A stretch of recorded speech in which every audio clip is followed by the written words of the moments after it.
What's going on YouTube? It's your boy Denzel. I hope you guys are having a great week.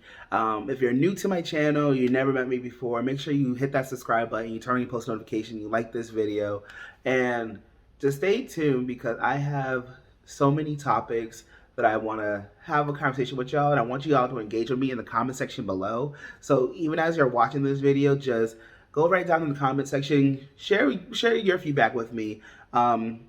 Because this topic is going to be very interesting. So without further ado, let's get into the video. Woo!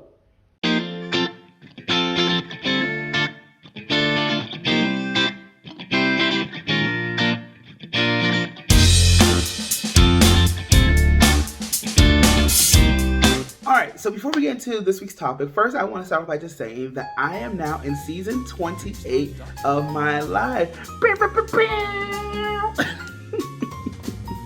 Yes, I thank God so much for entering to this new chapter of my life. I am now 28 years old. I thank God so much for allowing me to see another year. September 21st was my birthday, so happy birthday to all my birthday twins that are born in September 21st. Happy birthday to all the Virgos out here because Virgo's where it's at. Yes. I know when this video gets uploaded, we're now in Libra season, but whatever.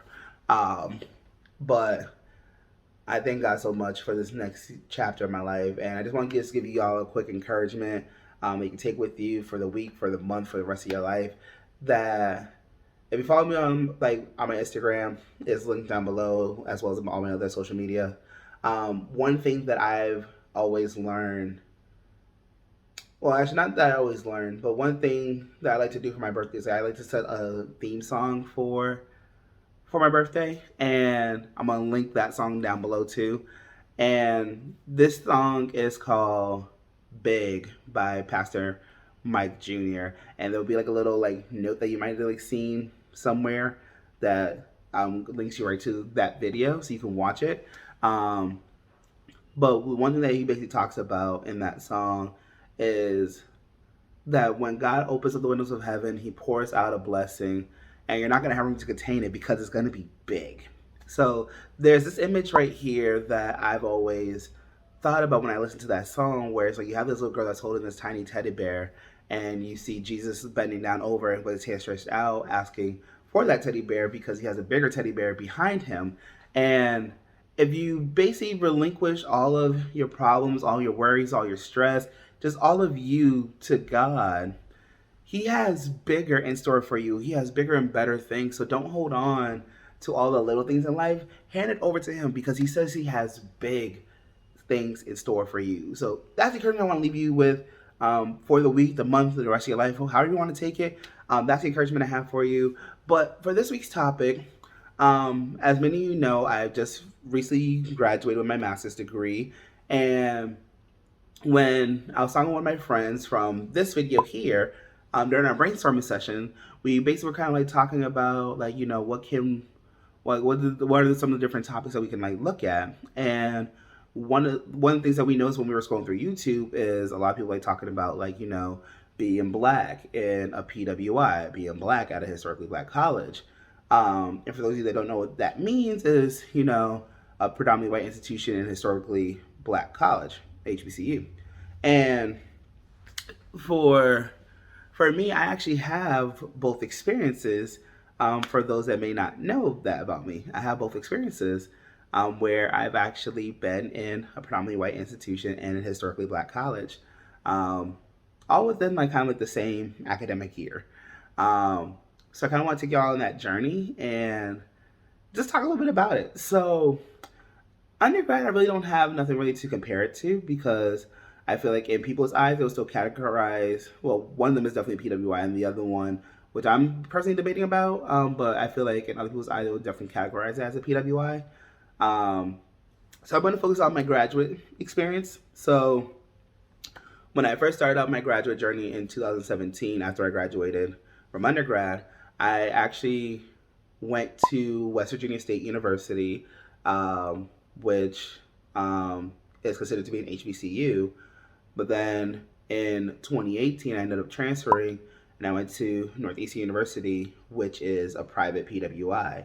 And in the next video, I'm actually going to be talking about like my experiences being in a community college, a public school, and a private school. Um, so that's gonna be for the next video. But so how to get to West Virginia? Let's start there. Future Denzel here. So the explanation that I originally gave is very long. So long story short, I applied to grad school, didn't get accepted to none. Applied for full time jobs, didn't get any, and then I decided to just go into ministry full time for a year, and then passed, and so can take it from there. Now we're like in July of 2017, and like I would say we're like probably in the middle. Sorry, that's AC. Um, we're like in the middle of like July, and I get this email back from a director from West Virginia State University, and like immediately when I got that email, like I just kind of knew that like that was my next chapter, was I was going to go there. And I immediately went to like the school's website, which is then how I found out that West Virginia State University was an HBCU. But I looked at it and it was just like, I'll actually technically have to be a graduate student based off of like the job description, and I'm not a grad student there. And according to the school's website, I will have to like do the GRE, which I'm not trying to do at all because I'm personally not a good test taker.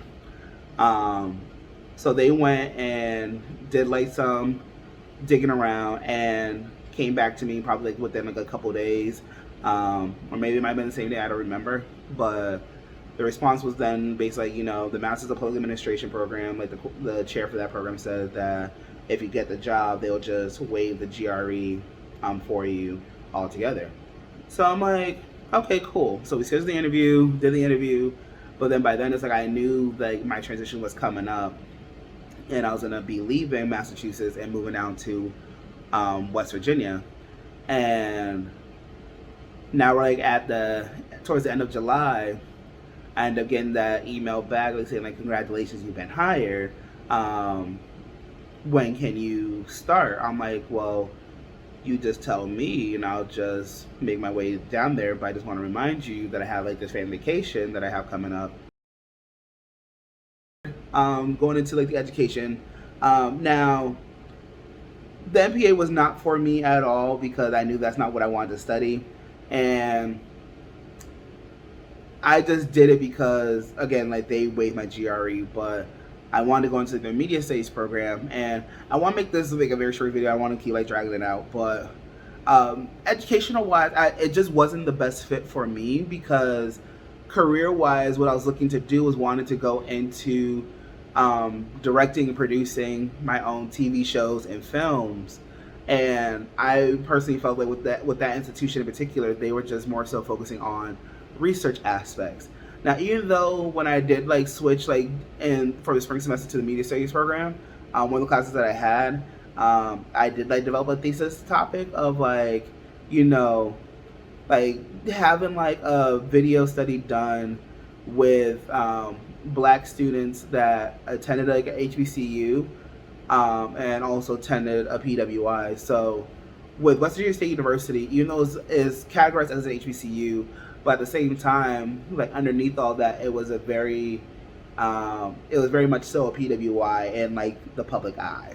But at the same time, it had its history with being HBCU. So a lot of things transpired entering into that spring semester where I ended up transitioning out from there. Things transpired, ended up leaving there like at middle of February, transitioned back home beginning of March. Had that whole month of March off, and then started at Northeastern in April of 2018. So now where we're at here is now I left this HBCU just because academically it wasn't getting me to where it is I need to get to, and went to a private PWI where then I ended up finding out that, like there was no financial aid really. Like all you're getting is just like federal loans that you're gonna have to pay back later. And that could probably also be another topic that I look at too. Is also just kind of like tips that I want to give y'all that are looking to go into college or currently in college. Because there's so much that I feel like you don't get on tours, and when you're asking people questions, you're not getting that information. So I'm gonna look into that for y'all, and we're gonna do that video. So now let's move to Northeastern, where I just graduated from. So One, it was weird because it's just like I'm always used to like just a semester thing. Um, and for those of you that don't know about like some of the college systems, majority of colleges operate in semesters. You have some schools that do trimesters. So semesters normally look like fall and spring. Trimesters are fall, spring, and summer.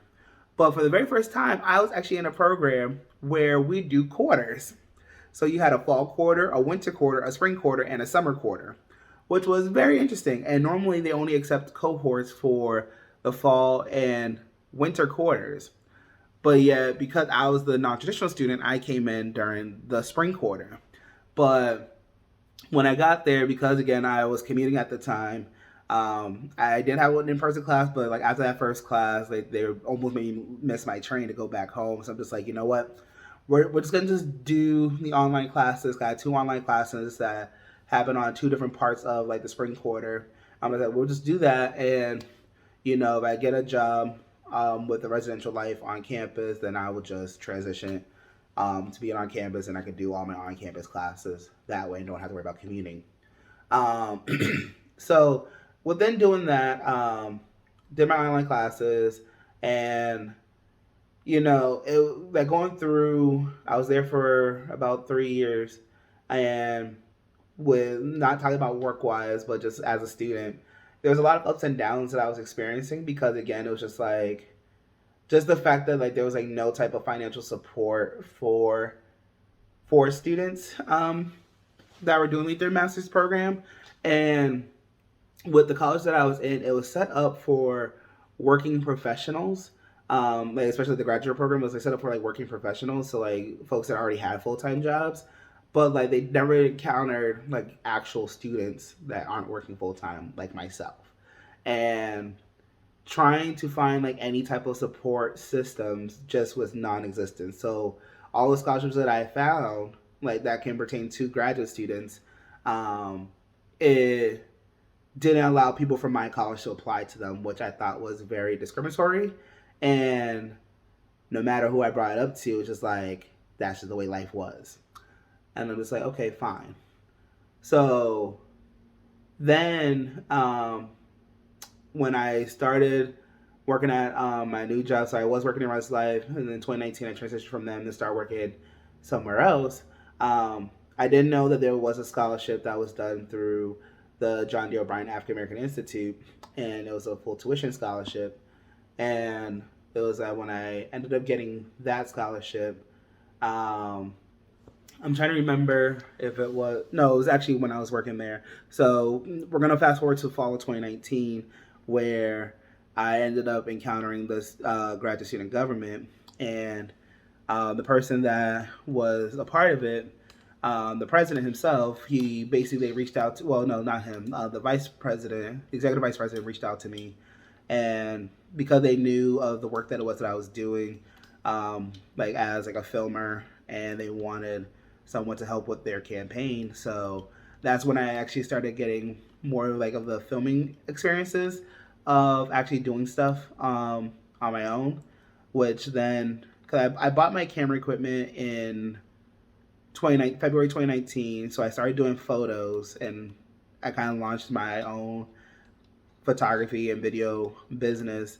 Um, but then it was just like when it came to doing that actual video, because I was always just doing photos. I ended up being able to have this opportunity, and I just wanted to get back into doing YouTube because I was doing YouTube when I was an undergrad, but I just never continued on with it because I didn't have the equipment. And of course, phones back then, like I might say like that, this was like ages ago. This is like literally like 4 years ago. Um, since I graduated undergrad, and it's just like phone qualities weren't that good. I'm just gonna leave it at that compared to what it is now. Like right now, I'm recording on my phone. Anywho, the academic experience being at Northeastern compared to West Virginia was a lot better, but at the same time, I was still dealing with issues with professors, like we all experiences. You have good professors, you have bad professors. The one thing that I thought was kind of like disappointed about that was just more so the fact that um, it was more so just the fact that not there's only one professor really like that taught my program. He basically did like all like the video production classes and everything like that. So he was like literally the only one. And I wish that they had more professors that taught these courses. And I know what y'all about to say in these comments. Denzel, why don't you become a professor? No, Denzel does not teach. He facilitates. And there's a difference because that means I have to write out a course curriculum. And I don't got time for that. Like, let there already be a course curriculum already written out. And I just go in and just facilitate the conversation. Like, let's just do it that way, okay? So I'm going to stop y'all right there. Right there, right now. Don't do it to yourself, okay? If I see a comment there, I'm coming after you. Um, but but at the same time, again, like I had like rude professors that just was not caring about students at all. I had some really amazing professors that value the experiences that I was going through, especially like during like the Black Lives Matter movement. Like that was also kind of like a challenging time because as like a student leader, like I basically was overseeing like an entire organization of folks that looked like me. And with the death of George Floyd, it was just like I didn't have time to process my own emotions, and it was just like, what am I supposed to do?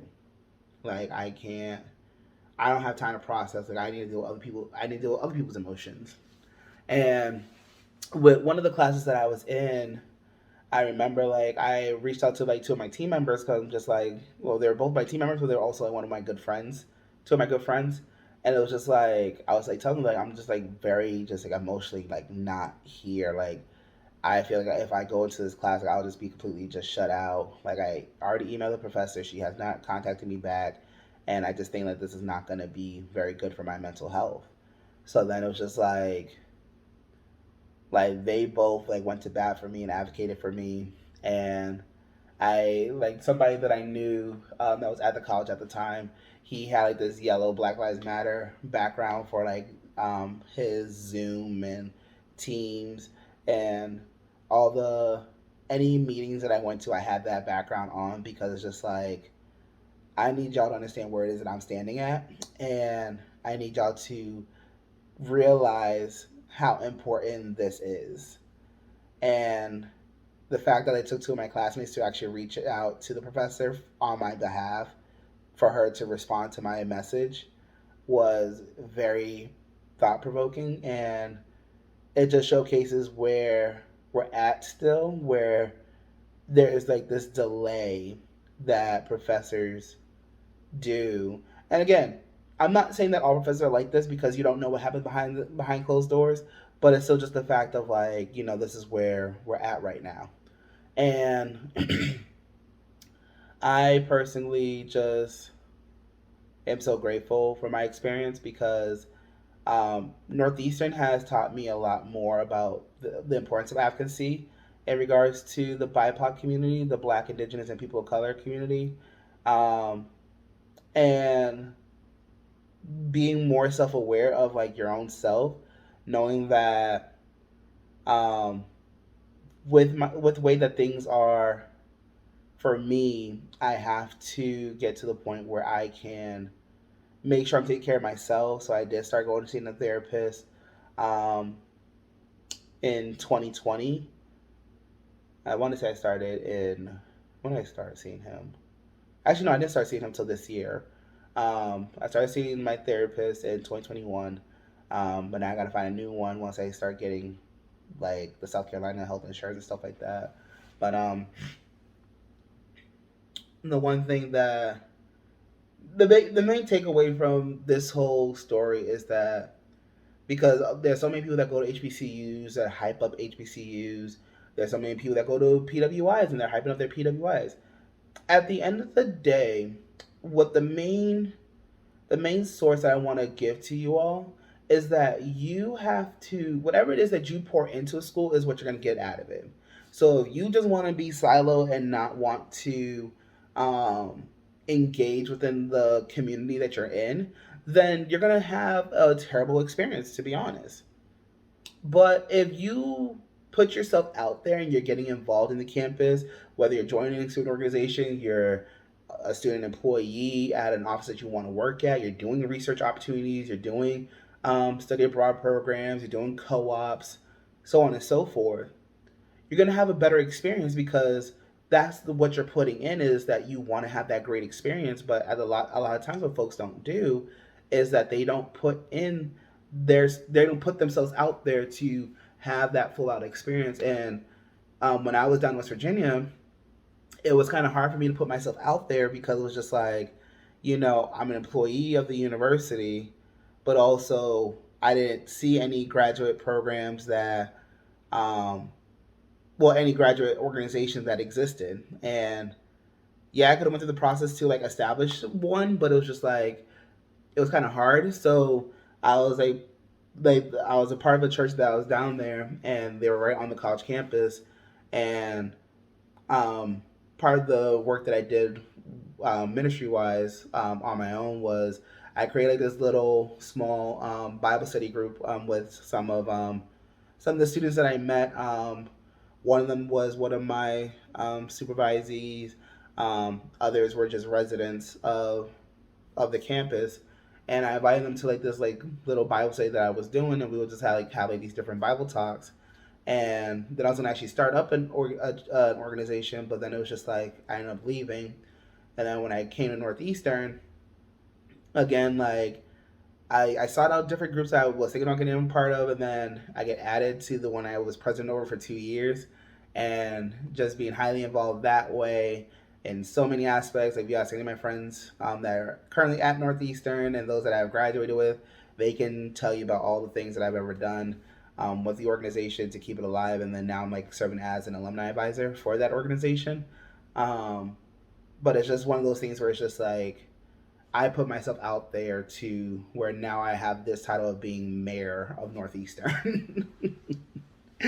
But I wanted to stop the video there because I didn't want. I was trying not to make it too long, but I tend to talk a lot. But that's kind of my experience right there. Again, if you attended a HBCU or you attended a PWI, let me know down in the comments below. Let me know what your experience is, and if you want to like be a part of a video where we can kind of like expand on this and we talk about experiences as being students in a HBCU or a PWI, let's have that conversation because I'm always down to continue having deeper conversations. So thank you guys so much. Again, if you're not subscribed already, make sure you turn that red subscribe button gray.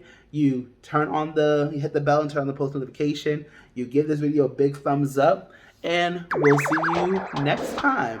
Have a blessed week. Bye bye. Whoop.